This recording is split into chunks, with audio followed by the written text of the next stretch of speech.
Price Lord. இயேசுவின் நாமத்தினால் உங்களை யாவரும் வாழ்த்துகிறேன். இந்த நாளை கூட இந்த நிகழ்ச்சி மூலியமாக உங்களை சந்திக்க கர்த்தர் கொடுத்த இந்த கிருபைக்காக நான் தேவனுக்கு நன்றி செலுத்துகிறேன். இந்த நாளை கூட வேதத்திலிருந்து மத்தேயு 21 அதிகாரத்தில் 22 வசனம், மேத்யூ சாப்டர் 21 verse 22 வேதம் சொல்லுகிறது, மேலும் நீங்கள் விசுவாசம் உள்ளவர்களாய் ஜெபத்தில் எவைகளை கேட்பீர்களோ அவைகளை பெறுவீர்கள் என்றார். ஆமென்.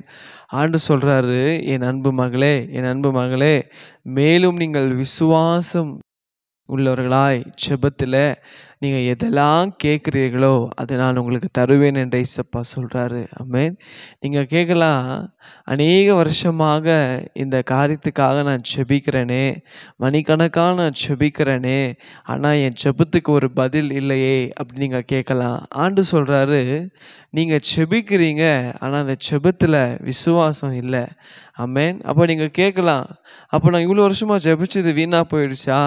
நாங்கள் 1 மணி நேரம் 2 மணி நேரம் நாங்கள் ஜெபிக்கிறோமே, ஆனால் ஒரு மாற்றத்தை பார்க்க முடியலையே, ஒரு ஒரு ஒரு முன்னேற்றத்தை பார்க்க முடியலையே, ஒரு வளர்ச்சியை பார்க்க முடியலையே.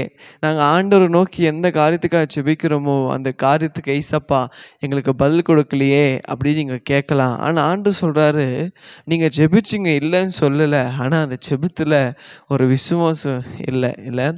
ஆனால் ஆண்டவர் நம்மகிட்ட என்ன இது எதிர்பார்க்கிறாருன்னா, ஒரு கடுகளவு விசுவாசத்தை ஏசப்பா நம்மள்கிட்ட எதிர்பார்க்கிறாரு. இன்னைக்கு ஒருவேளை உங்கள் வாழ்க்கையில் என்ன தேவையாக இருக்கலாம், உங்கள் வாழ்க்கையில் எந்த காரியத்தில் உங்களுக்கு ஒரு விடுதலை வேணும், எந்த காரியத்தில் உங்களுக்கு ஒரு அற்புதம் நடக்கணும், எந்த காரியத்தில் ஏசப்பா உங்களுக்கு அதிசயம் செய்யணுமோ, இந்த நாளில் நீங்கள் வெறிய மணிக்கணக்காக ஜெபிச்சா போதாது, அந்த ஜெபத்தில் ஒரு விசுவாசம் இருக்கணும். ஆமென்.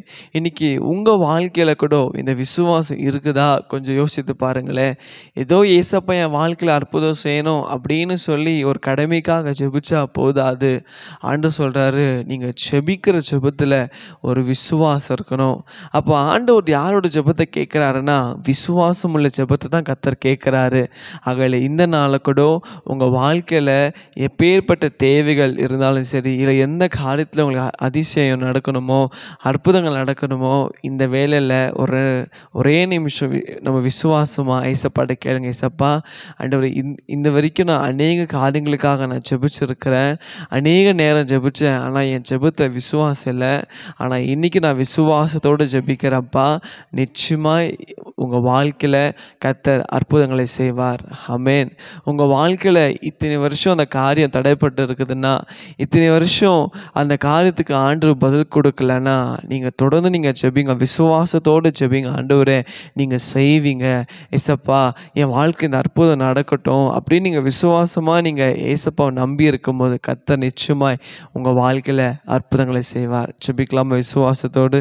கண்களை மூடி, ஆண்டவரே இதோ இந்த நாளில் கூட நீ சொன்ன வார்த்தையின்படி மேலும் நீங்கள் விசுவாசத்தோடு ஜெபத்தில் எவைகளை கேட்குறீர்களோ அதை நீங்கள் பெற்றுக்கொள்ள வேண்டிய வார்த்தையின்படி இந்த நாளில் கூட ஆண்டவரே அப்பா விசுவாசமாக எந்த காரியத்துக்காக ஆண்டவரே அப்பா அவங்க கேட்குறாங்களோ அந்த காரியத்தில் அந்த ஆண்டவரே அப்பா அந்த சூழ்நிலையில் அவங்களுக்கு அற்புதம் செய்யபடியாக நாங்கள் ஜெபிக்கிற ஆண்டவரே அப்பா விசுவாசிக்கிற அந்த உள்ளத்தை எங்கள் ஆண்டவரே ஒவ்வொரு பிள்ளைகளுக்கும் உண்டாக்குவீராங்க.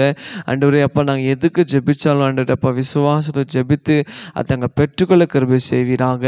இந்த நாள் கூட இந்த வார்த்தை கேட்டு அப்பா விசுவாசத்தோடு ஜெபித்த ஒவ்வொரு பிள்ளைங்க வாழ்க்கையில் நீங்கள் அற்புதம் செய்ததுக்காக நன்றி. இயேசுவின் நாமத்தில் பிதாவே. ஆமென். ஆமென். God bless you.